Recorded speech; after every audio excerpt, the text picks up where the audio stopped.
This man's knife can turn into a straw. Then Jack jumped out of the plane but got stuck in a tree. At this point, he pulled out his knife again.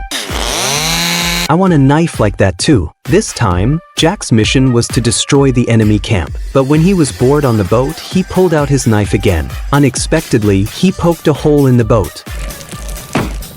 At that moment, an enemy patrol boat approached on the lake. Jack and his team quickly disguised themselves. The enemy leader boarded their fishing boat. To avoid detection, everyone acted very naturally.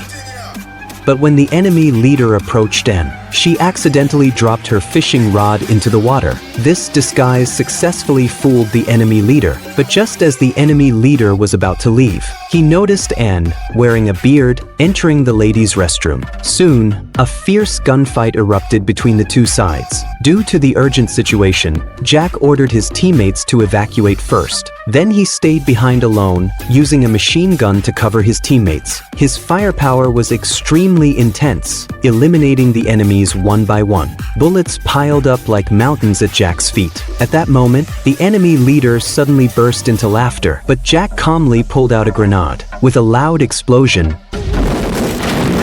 Jack was blown into the air by the blast wave. Once his teammates reached the shore, Jack descended from the sky to join them. Ultimately, they arrived at the enemy base camp. Looking at the barbed wire in front of them, Jack drew his dagger. The next moment,